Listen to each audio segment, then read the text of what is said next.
नमस्कार मित्रांनो, आज आपण पाहणार आहोत UTIचे कूपन कसे परचेस करायचे। यासाठी आपल्या वेबसाईटवर लॉग इन बटनावरती क्लिक करायचे आहे आणि या ठिकाणी तुमचा ID पासवर्ड टाकायचा आहे। जो काही ID असेल तो इथे टाकायचा आहे। त्यानंतर खाली पासवर्ड टाकून लॉग इन या बटनावरती क्लिक करायचे आहे। क्लिक केल्यानंतर तुमच्यासमोर असा नोटिफिकेशन विंडो येईल, ती क्लोज करायची आहे। क्लोज केल्यानंतर तुमच्यासमोर वेबसाईटचा अशा प्रकारे इंटरफेस दिसेल।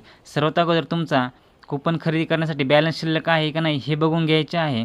त्यानंतर येथे UTI कूपन परचेस या बटनावरती क्लिक करून तुम्ही कूपन परचेस करू शकता। तसेच इकडच्या साईडला UTI पॅन सर्व्हिसमध्ये coupon purchase, new PSA password reset, PSA profile update असे 3 ऑप्शन आहे।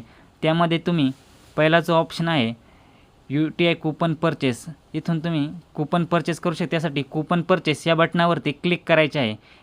क्लिक केल्यानंतर तुमच्यासमोर असा कूपन परचेसचा इंटरफेस दिसेल। यामध्ये तुमचा सर्वात अगोदर तुम्हाला VLE ID दिसेल, जो की तुमचा UTIचा लॉग इन ID असणार आहे। त्यानंतर तिथे तुमचा फिजिकल कूपन असेल।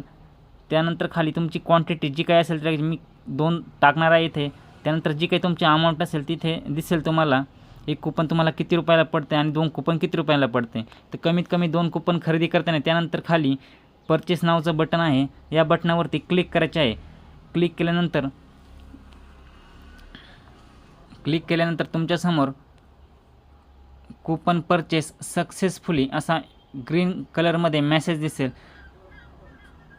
परचेस कूपन सक्सेसफुल असं दिसलं आहे, आपले कूपन परचेस झाले आहे। तुम्ही इथे न्यू PSA लॉग इन लिंकवरती क्लिक करून PSAच्या वेबसाईटवर गेल्यानंतर तुम्हाला तिथे तुमचा ID पासवर्ड टाकून तुमचे कूपन आलेले बघता येणार आहेत। त्यानंतर इथे खाली PSA पासवर्ड रिसेटसाठी सुद्धा एक लिंक दिली आहे, तुम्ही तिथे क्लिक करून PSA पासवर्ड रिसेट करू शकता। तसेच इथेही new password reset, PSA password reset एक ऑप्शन आहे, यावरती जरी क्लिक केले तरी तुमचा ID पासवर्ड तुम्हाला रिसेट करता येणार आहे। इथे तुमचा ID दिसेल, त्यानंतर खाली PSA पासवर्ड रिसेटवरती क्लिक केले की तुमचा पासवर्ड रिसेट, त्यानंतर PSA प्रोफाईल अपडेटवर क्लिक केल्यानंतर तुम्हाला तुमची प्रोफाईल अपडेट करता येणार आहे।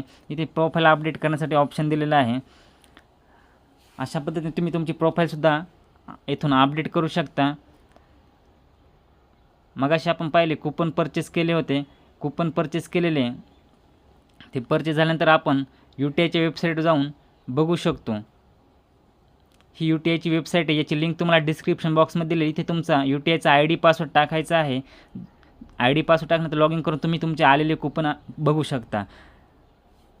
मित्रांनो, तुम्हाला जर UTIचा NSDLचा ID घ्यायचा असेल तर आम्हाला कॉल करा, आमचा नंबर कमेंट बॉक्स डिस्क्रिप्शनमध्ये आहे।